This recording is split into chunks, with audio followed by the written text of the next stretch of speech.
Geek Card presents Back Issue Bloodbath with your hosts, Andrew Young and Petula Neal.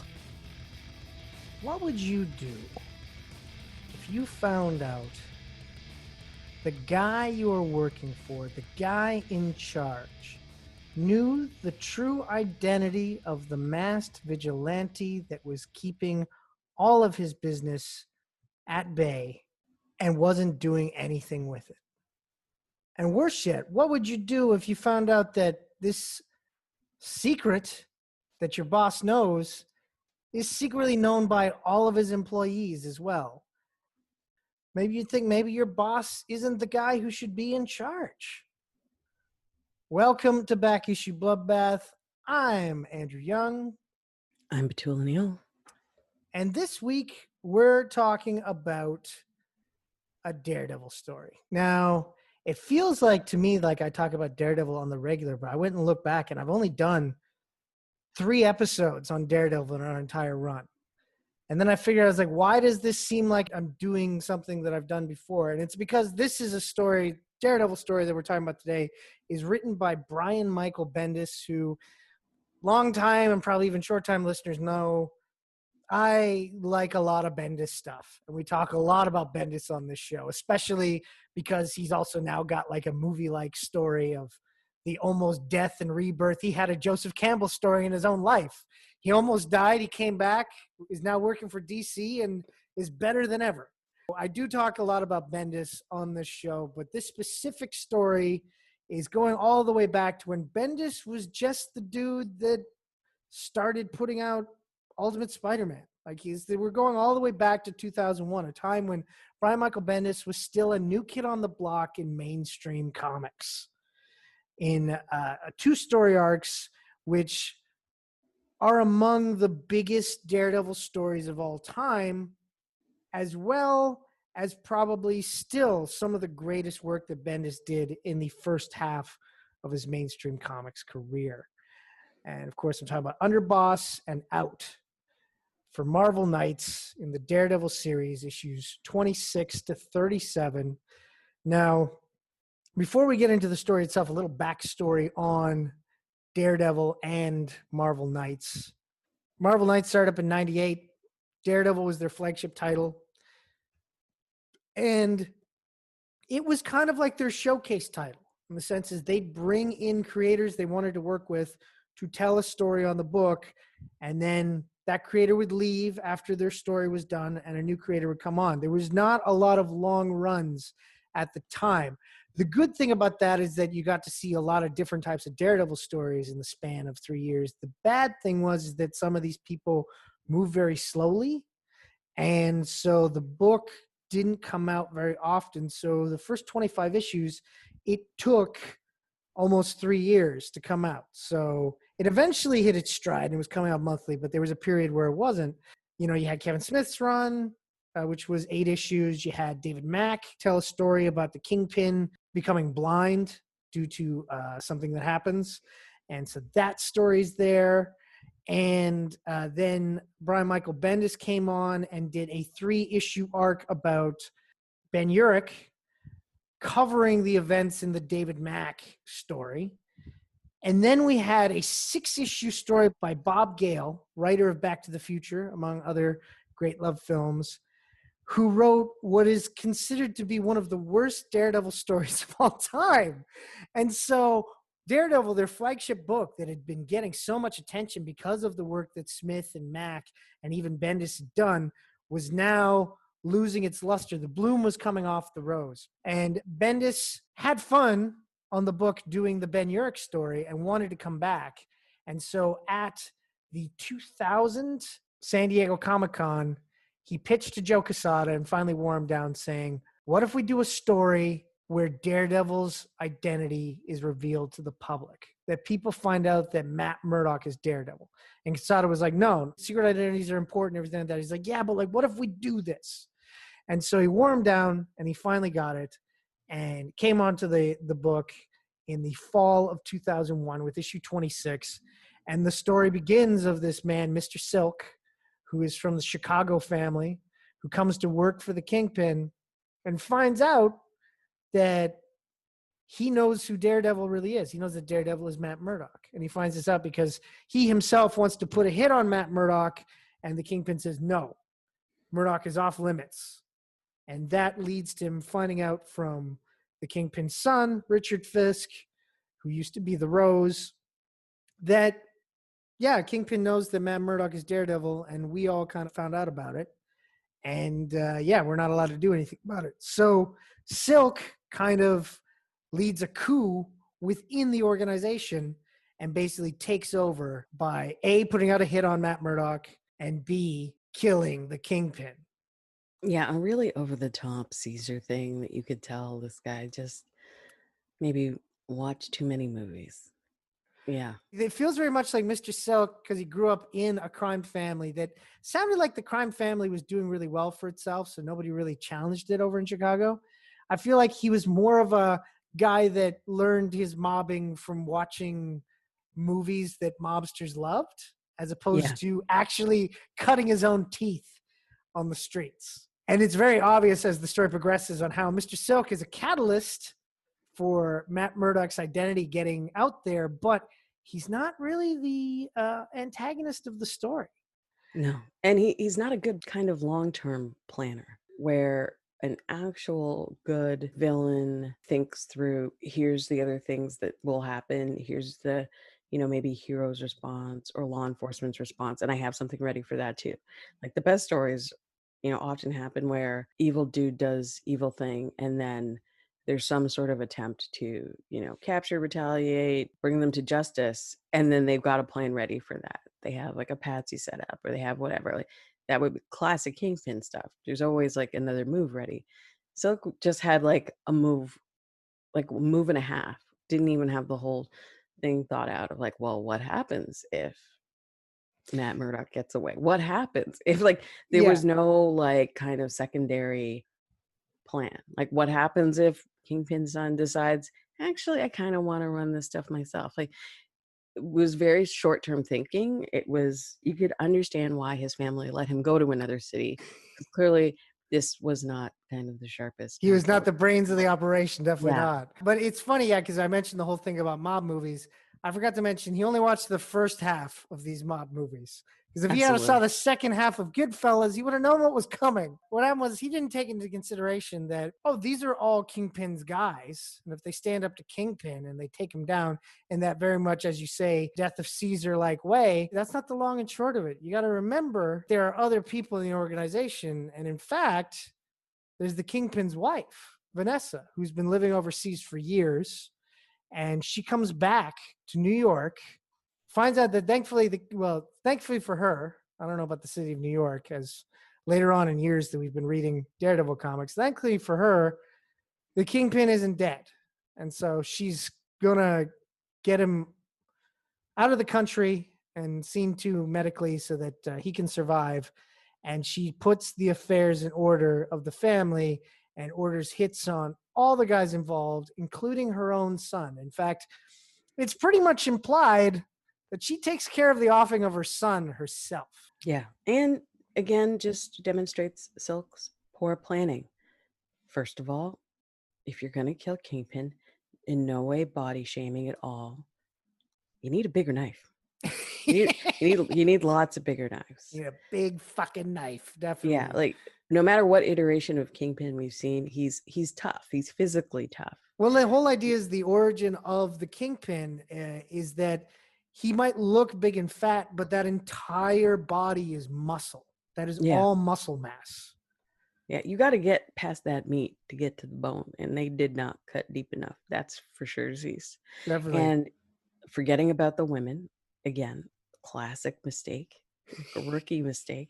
So she's out there somewhere. You know that you've met the son, so there's obviously a mother somewhere.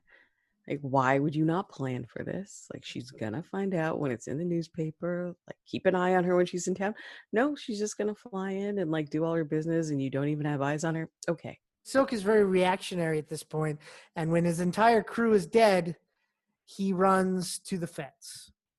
And so he tells the entire plot to the feds, and they're like, yeah, so the Kingpin's dead.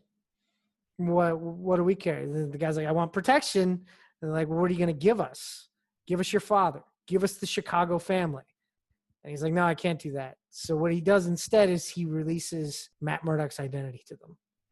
And the FBI agents go, okay, we got to call our boss in. And so you get the classic, it's 3 a.m. Why'd you call me in? And you get the whiteboard with all the photos, and like you get the FBI debriefing, which I don't know what it is with those FBI debriefing moments. I fucking love those. I don't know why. I love the idea of a bunch of people with a board with photos that it's like, because I always think in my head, it's like, so before he came in, they had to Did they have that white there? Yeah, they had to bring in the whiteboard. Room? They had to put up the photos in the order they wanted, because the whole idea is in those scenes, it's never really about the information of like, I got to make sure my boss has the information. It's more of like, I got to wow my fucking boss's mind with my big left field reveal. And that's what this scene is all about. And the big reveal is they explain to their boss on the accusation that Matt Murdock is Daredevil. And then the proof that they personally have based on the fact that S.H.I.E.L.D. has a file on him and it's sealed and everything like that. And of course, when it's all done, they're like, what are we going to do with this information? And he's like, well, send Silk to jail if he won't give us his dad and all this Matt Murdock stuff. We ain't fucking touching this. S.H.I.E.L.D. has a file on this guy, so they probably already know he's Daredevil. We're not touching this. This is out of our jurisdiction. We're fucking leaving this alone. There's no way we're going after a vigilante. You're out of your depth. That's right. It could be the end of the story like that, but if that was the case, there wouldn't be much of a story now, would there? Turns out one of the FBI agents, he needs money. A corrupt law enforcement officer. Yeah. What a surprise. No, definitely not. Definitely not. Yeah.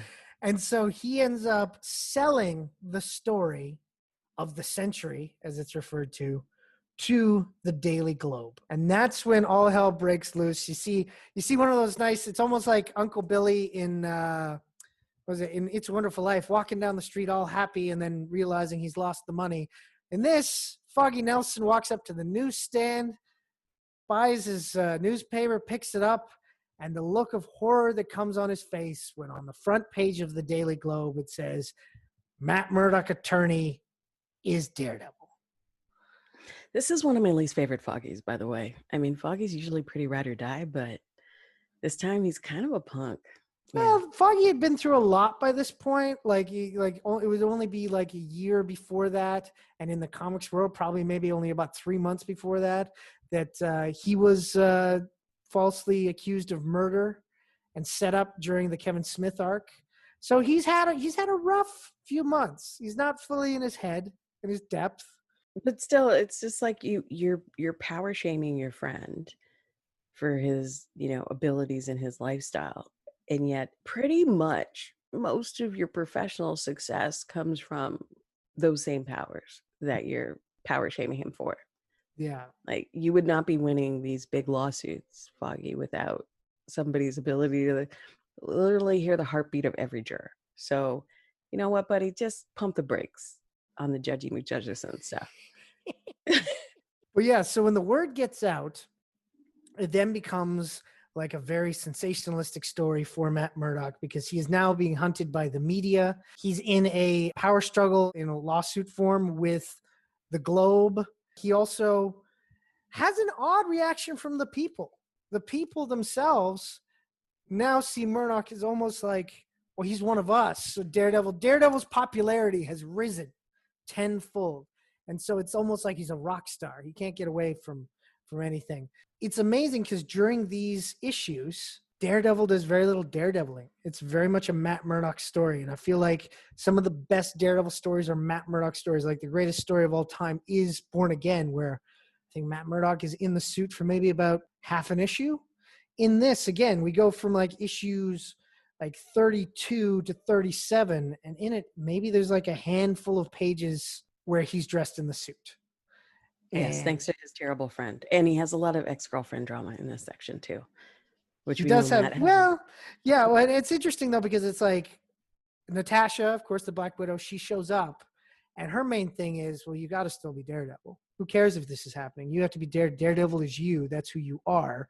No wonder you're depressed. You need to be Daredevil. Come out and run on the rooftops with me. It's Yeah, let's go very bang it out by a water tower. Yeah, totally. exactly. It's very much like couch or roof action type storytelling. Whereas Elektra, who popped up at one point when the hit was put out on Daredevil with just a note saying, "Watch your back. There's a contract out on you."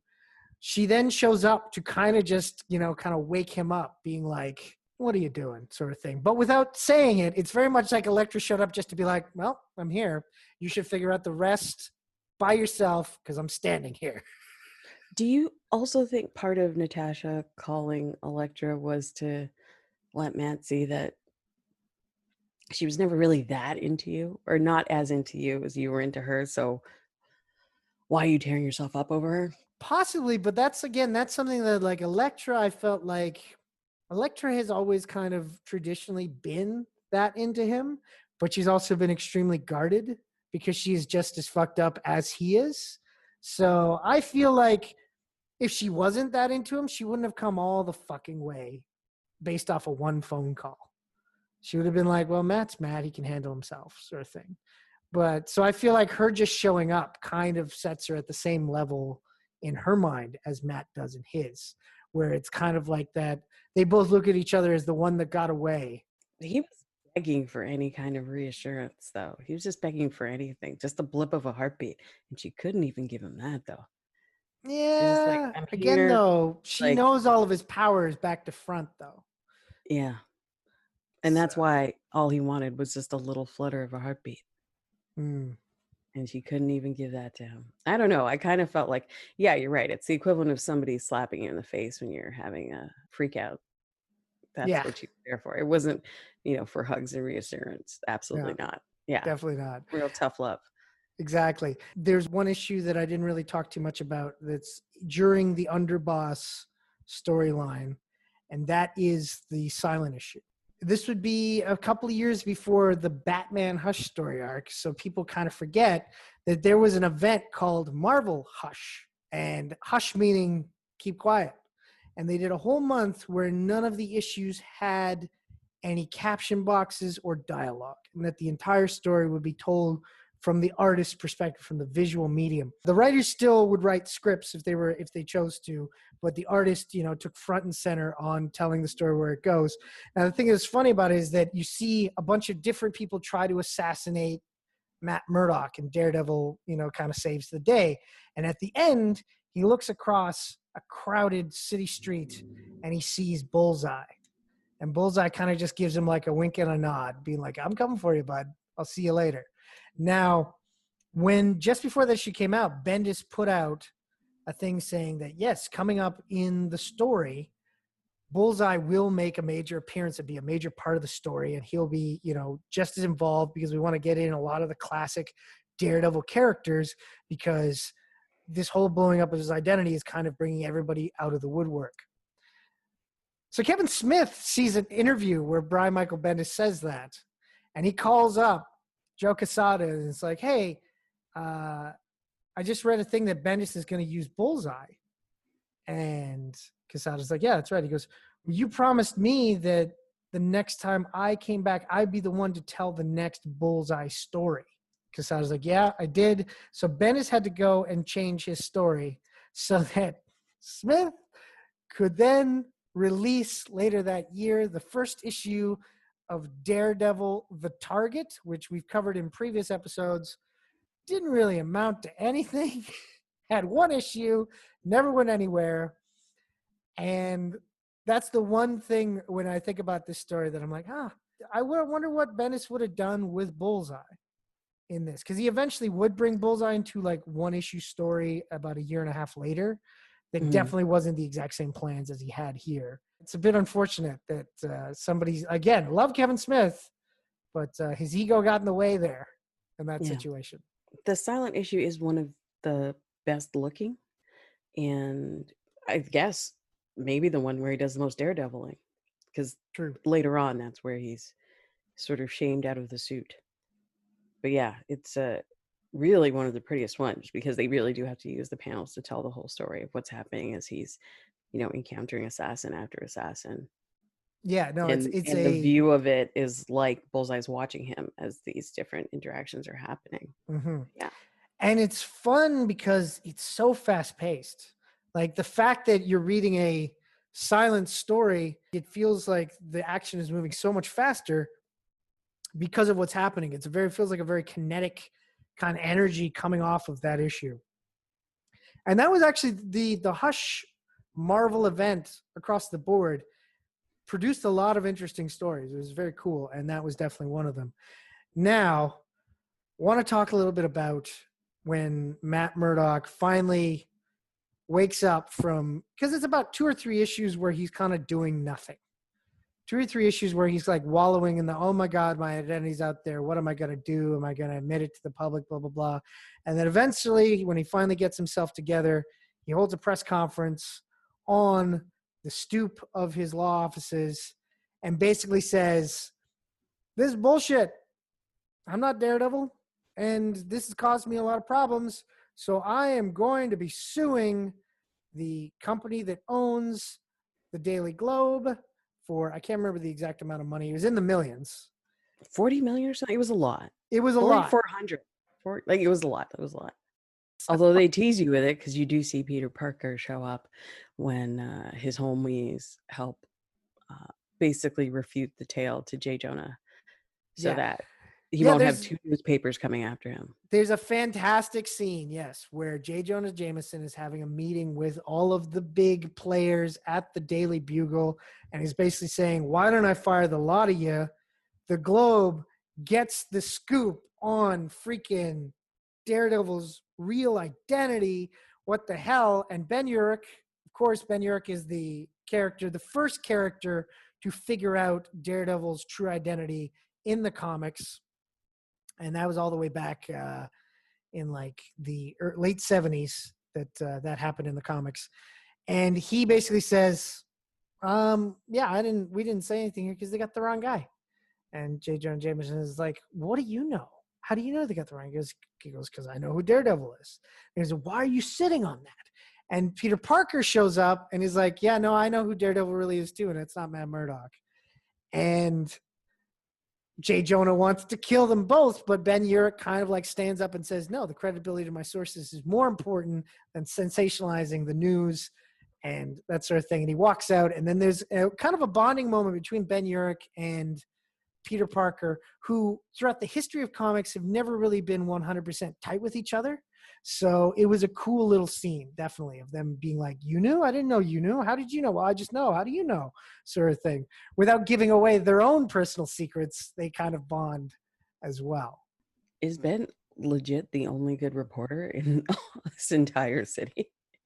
Pretty much. Yeah. How come no one else figured it out? You've got basically half of Kingpin's crew that knows. Every woman that Matt Murdock has ever slept with knows, and that's a lot. Yeah. Yeah, actually that was another funny moment when, how could they have found out? And then the pause, he's like, okay, yeah, you're right. I've kind of been fast and loose with the secret identity.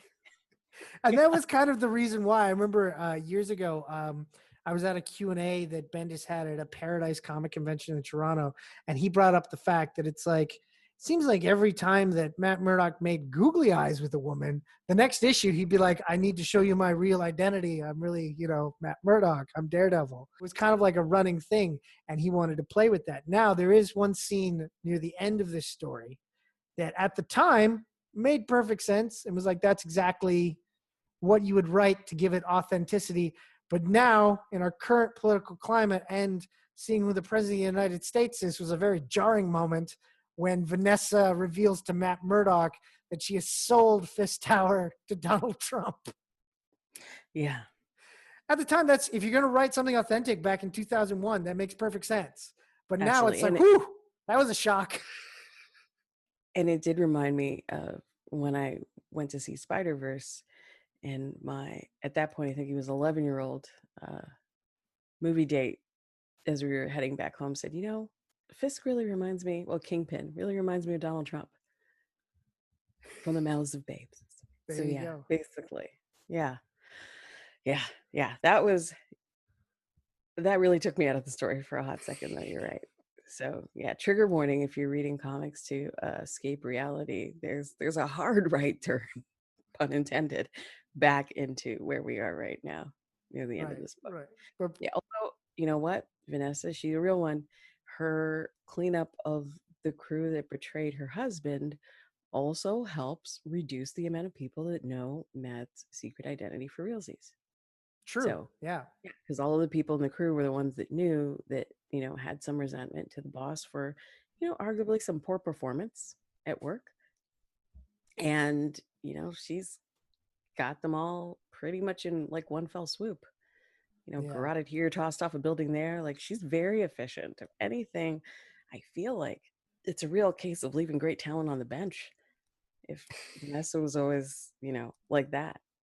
Yeah, well, Vanessa, the whole reason why she lives in another country and stays away from her husband is because of things that happened back during the Miller run where she was abducted and then at one point was stuck with a weird homeless cult that lived in the sewer that held her captive and everything like that. This is kind of her first time ever really getting truly involved in the business. Before that, she tried to keep herself apart from it. So this is almost like this is unknown talent to Wilson Fisk. He did not know the depths at which his wife could go to get revenge.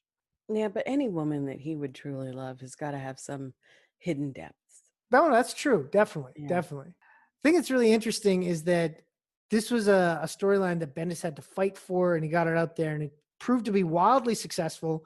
Bendis would go on to do, I think, 4 more years on the book and have like one of the greatest runs on Daredevil that you can look back on from beginning to end and go, wow, they told such a dense story of like amazing character work that played with everything that came before it and took it to new heights and new places. But the bad thing that came out of this was that within 2 years of this story happening, Marvel decided to reveal the secret identities of multiple characters.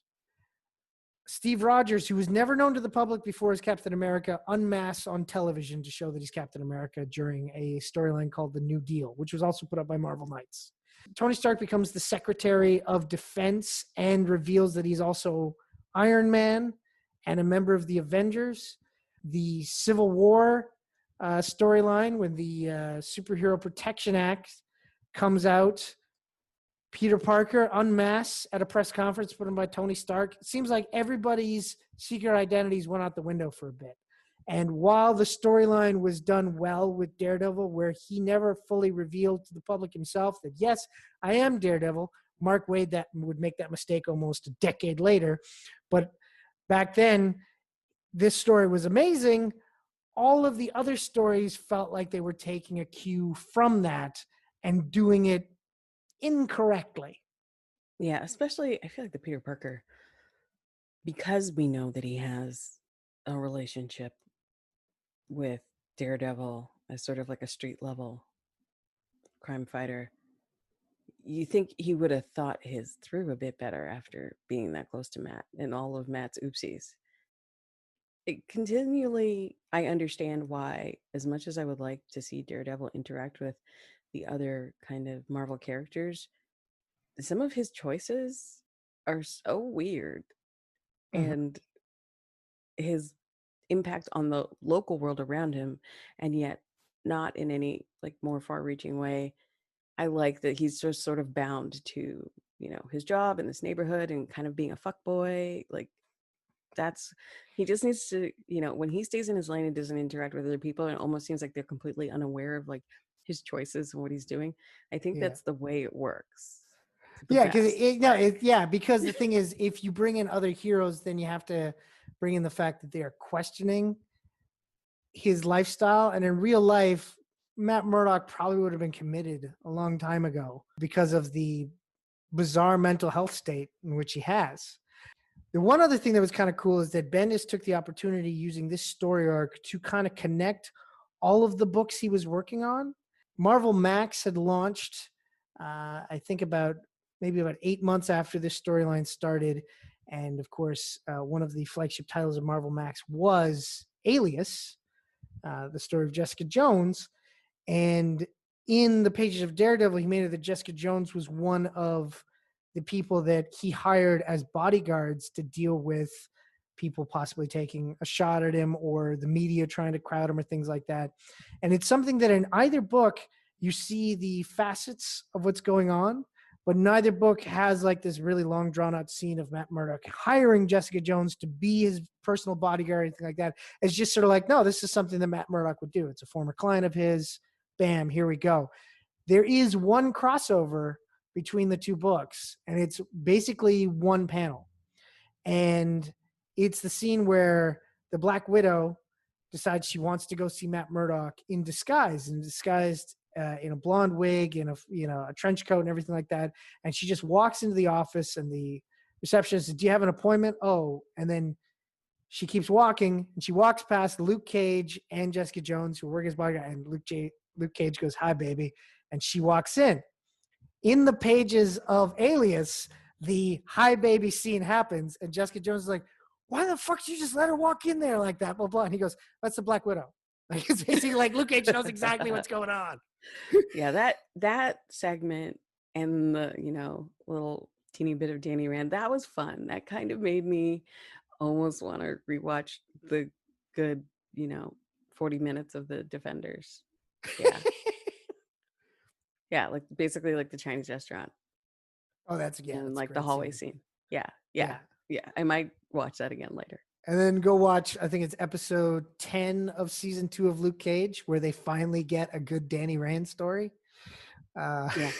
So Bendis did a really good job of kind of like making not only the connection of the Marvel universe feel real, but also finally establishing that the stuff that was happening in the Max line was part of Marvel continuity, which up to that point, it was still being questioned if the Marvel Max line at that time was part of the Marvel universe. So much so that Alias and a couple of the other books would move from being Marvel Max books into Marvel and Marvel Knights books so that they could then actually keep a clear separation between the two. It was a fun time for Daredevil and for the Marvel Universe in the early 2000s. I feel like I look back at it and it's like it was a period of growth. That would all go away when like the event books and everything came back. But at that time, it seemed like every creator was given a lot of leeway to do their own things. And Bendis got to take so many risks with Daredevil that's, I feel like, the reason why it stands out as one of the best story arcs in Daredevil. Definitely felt like he was a man writing without fear. Yes, a writer without fear, I definitely. hate myself. That was just so bad. I loved it. I thought it was great. I thought it was the best. I'm a big fan of that. Oh my God. The other thing is also I want to talk about there are two different camps when it comes to Daredevil fans. Now, there are some Daredevil fans that are very much believers that the traditional Daredevil story from the 1960s should always be the template, and the Daredevil should be more of a hero than anything else. And when Daredevil first came out, if you go back and look at those old stories, it felt very much like a Spider-Man ripoff. And it wasn't its own thing, but there are people that love it. And if you look at the second half of Mark Waid's run, it's very obvious that Mark Waid is a part of that camp. You talk to some fans, they're like, yeah, no, I want to see a superhero do superhero things. There's the other camp where people go, this should be a superhero book like third. It should be a crime book number 1. It should be a dissection of a man who is going insane psyche, number 2, and then it should be a superhero book. And I'm very much of that camp. Of course, that started with the Miller stuff of the late 70s, early 80s, but then, has become a major facet, and Bendis really leaned into that, and Ed Brubaker after him also really leaned into that. And I feel like the people that want the hero Daredevil should just go read Spider-Man, because that's essentially what you want. Yeah, there's a lot of lawyering in this one. Yeah, I like that. Let's get some more lawyering. More lawyering, I say. Yeah. You spend a lot more time with the Fisk organization, and really the organization, because Kingpin's pretty much taken out of it except for the odd flashback. Yeah. Really quite early on in this little run. And I do like the way the story kind of moves around between those elements. Like right when I'm, kind of tired of emo Matt, then, okay, we're going to see a little more backstabbing and shenanigans on the crime syndicate side. We're going to see, Vanessa coming back into town. like we get to, move around the other elements of what makes Matt the way he is, like the world he's constantly navigating through. And we still have lots of questions, like why, like truly, why does Kingpin not do anything with the knowledge that he has about Daredevil? Like, I like that they didn't give you everything at the end of it. Then there's loose ends and there's places you can go. I wanted to keep reading into the next legal story that was happening. That again had very little to do with him as a superhero and more to do with his day job. The thing that's interesting is that that the was great. the trial of his identity doesn't actually happen until the end of the arc. Going into that, like the next story, which is called The Trial of the Century, is not about him, but is about him defending being a lawyer. Yeah. Being a lawyer, defending the white tiger who is found on the streets and is accused of murder. And that story then leads to, like, there's a number of great stories. And it's weird because the story of Matt Murdock's identity, while still extremely important to the rest of this story arc, doesn't have a payoff until Ed Brubaker's run. And it's a nice way to sideline Kingpin, knowing that he's recovering somewhere. So if you need that good villain again, he could just come back from whatever. Which is how Bendis's arc finished up. Totally. Yeah. Yeah, no, it's again, Bendis's Daredevil run. It's the first, I think, great piece of mainstream work. I know people would say Ultimate Spider-Man, but I think he actually finished the Daredevil run before he finished the Ultimate Spider-Man run. I think the Ultimate Spider-Man run was still going when he left Daredevil, because he went like 120 issues or something like that on Ultimate Spider-Man. And this he only did about 50 or 60. So yeah, so I always see this as when it comes to a complete story beginning to end of the Bendis run. That's his first big mainstream finished story that I think is definitely worth going back and looking at. Yeah, absolutely recommend, for sure. Totally. Well, we've come to the end of this week's back issue Bloodbath. Tula, where can people find you? At inatif.com, on Twitter at Obesacantavit, OBESACANTAVIT, and here with you. Of course, you can find everything I do at geekardshow.com, and you can find out more about Back Issue Bloodbath on Facebook at our Facebook page, Back Issue Bloodbath, where we put up our weekly panels of the week and classic panels. And we'd love to hear from you there. And of course, you can support us on Patreon, patreon.com/geekard, where as little as $1 a month will help us to continue to bring you these great programs such as Back Issue Bloodbath. But that's all for now. This has been Back Issue Bloodbath. I've been Andrew Young. I've been Petula Neal. Have yourself a good